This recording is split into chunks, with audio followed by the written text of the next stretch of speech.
Music powered not by electricity, but by water and air. Centuries before the piano, how a barber turned engineer in ancient Greece built a machine that could fill an entire amphitheater with sound.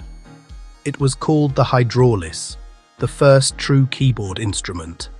Before you imagine grand pianos or synth stacks, picture Alexandria, 3rd century BCE. Scholars, craftsmen, wild ideas. In the middle of it all, Ctesibius, a barber turned engineer who couldn't stop tinkering. He watched how air and water behaved.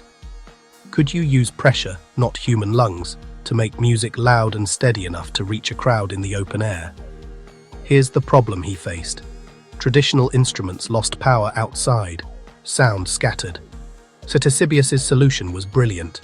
Build a pressure system where water sets the baseline, air does the singing, keys control the flow.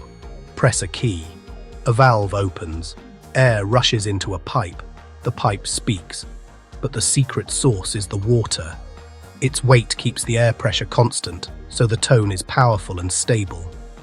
That's the hydraulis. It wasn't just an instrument. It was the first keyboard-controlled machine. Imagine the first time people heard it. You're at a festival, sun beating down, the crowd restless.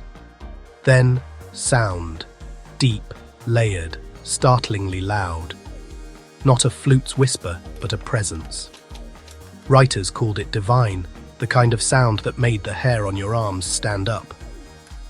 For the first time, music became a shared public event on a grand scale, engineered to move thousands at once. Rome noticed. The hydraulis spread across the empire. Elite banquets, noisy arenas. It became a symbol of sophistication, turning up in mosaics from Carthage.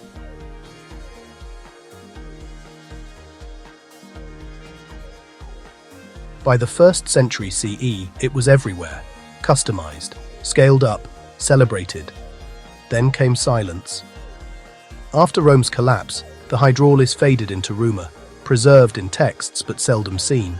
For centuries, it was almost a myth, until the 20th century. In 1931, archaeologists uncovered a hydraulis at Aquincum near Budapest. In the 1990s, a remarkably preserved instrument emerged from Dion in Greece. Bronze pipes, metal supports, the real deal. Not just texts, not just mosaics, hardware. You can see it today at the Archaeological Museum of Dion. So what did the hydraulis start? If you've ever heard a pipe organ rumble through a cathedral, you've heard its echo. If you've played a synth, you've felt its logic. Keys controlling a sound engine, pressure regulated, tone shaped. Even in digital music, the pattern holds. Input, control, output, and that's why it matters.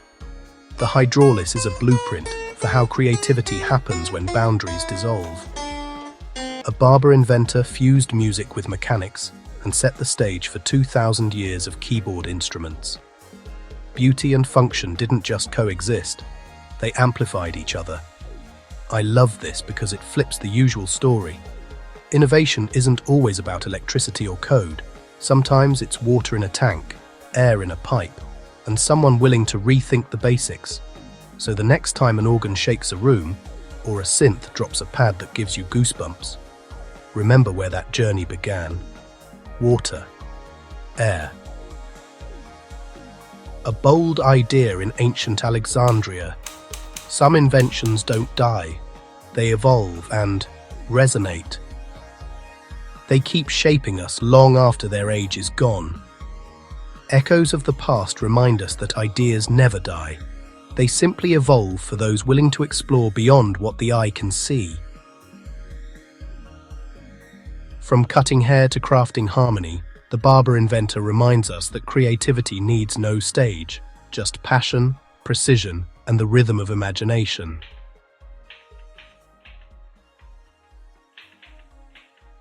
Tell us your favorite forgotten invention in the comments, and share the full story with other curious minds. And if you want more deep dives into ideas hiding in plain sight, subscribe and stick around. The past is louder than you think.